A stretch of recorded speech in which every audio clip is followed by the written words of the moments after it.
friends, I'm so excited today because I've got a look at another Terminator. Well, actually, he's the first one, but it's an all different Terminator. He's the same, but he's different. Same Terminator from the first movie, but an all different figure. Let's take a look. This is the T-800 and look he has in the first movie when he goes and he assaults the police station. After the shootout of the Tiki Motel in the first chase scene, he goes back to his motel and he fixes his eye by cutting it out, and that's why he's wearing sunglasses now. And then he puts on this leather jacket that we don't know where he got it. I mean, he stole the punk clothes from the punk, and here are the punk's pants and boots still. He's still got those on. But this shirt and this leather jacket and the glasses and even those gloves, we don't know where he got those from. It's a complete mystery. But, you know, enough movie trivia. Let's look at the actual sculpt. The actual sculpt is pretty damn great. It is got lots of detail on the jacket. All those zippers are sculpted. The zippers on the cuffs are sculpted. Wrinkles in the gloves are sculpted. Even bullet holes are sculpted. I love this sculpt. The sculpt on the pants and the boots is just a reuse of the Tech Noir Terminator we already seen. I love the head sculpt, though.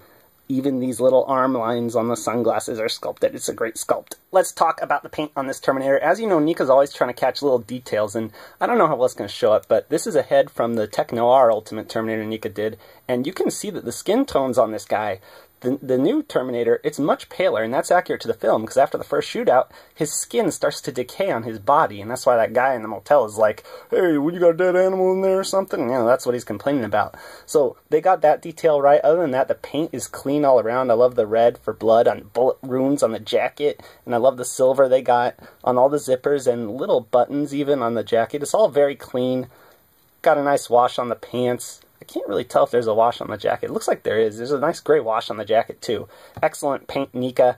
Always good work. Now it's articulation time. The articulation on this guy is pretty much identical to the Tech Noir Terminator. He's got a ball joint head at the base of the neck, these hinge and swivel shoulders, hinge and swivel elbows, which I like, but I wish they would bend a little deeper. I think they're a little deeper than the Tech Noir Terminator, so that's an improvement. He's got these ball joints at the wrists, nothing in the chest, no diaphragm joint. He's got a twist waist, ball hips go in and out, and these hinge and swivel knees, swivels at the top of the boots, which is redundant, but nice to have, I guess, and he's got ball ankles. Oh, pretty good articulation. The packaging is a standard window box that NECA does for all their Ultimate figures. You can open it up, see a picture of the toy, see the toy itself, looks really great. They're really up in their presentation with this. I mean, it just has Schwarzenegger and the Terminator, and it doesn't even say what the figure's technical name is. It doesn't say Police Station Assault Terminator or anything like that. Back of the box, you got some pictures of Arnold. I really like that picture. It was a cool picture. And they even put him in a little mirror. It was a nice touch. Thankfully, getting Arnold out of the tray is just as easy as all of NECA's other Terminator figures and Ultimate figures. Just a single twist tie. And once you get it out, well, maybe it's not so easy. Wow. But once you get that out, he's free.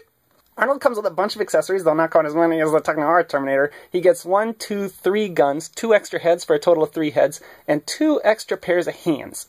First gun he has is a Nerf Super Soaker. Wrong! Just joking, this gun is actually a Franchi Spaz 12. It's the one that Arnold shoots the shopkeeper with, and it had a stock when he shot the shopkeeper, but later when he takes it to the police station, it doesn't have a stock, because I guess stocks are for girly men or something. Also takes this Armalite AR-18 to the police station. That's what he uses to blow away most people. It's got a rubbery little tip here so he doesn't snap off. That's nice.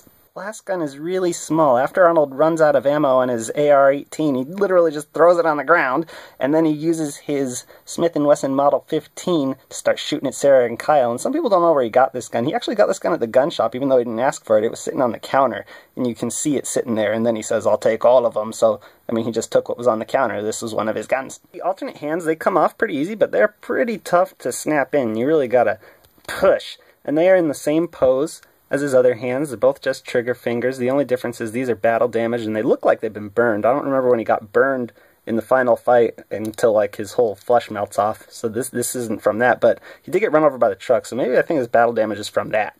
Other than Sunglasses Arnold over there, one of Arnold's other heads is one where he's got his eyeball cut out. It's really nice. Let's try the other head where he's got battle damage. This is my favorite head. I really like the sculpt on all these heads and the paint. And wow, these are hard joints to pop on. Pop Popping this head on actually took me a while. It took a lot of force, and now that it's on, it's definitely the tightest of all three heads, but I think the sculpt is worth it. You can tell how great that sculpt is. His flesh rotting away and see his machine innards underneath. I love this head. Awesome accessories, NECA. Keep up the good work. It's time to look at the scale. The Ultimate Police Station Assault Terminator stands at 7¼ inches tall. Here he is next to some other NECA figures, Ellen Ripley and a Xenomorph. See how the Terminator looks with some 6-inch scale superhero figures, Marvel Legends Pizza Spider-Man, and DCUC Batman. The comparison you've all been waiting for, the Police Station Assault Ultimate T-800 compared with the Tech-Noir Ultimate T-800. I gotta say, there's no reason not to get this guy. This guy was awesome. This guy's even better, if only for the reason that this look is a little more iconic, especially if you put on the sunglasses head.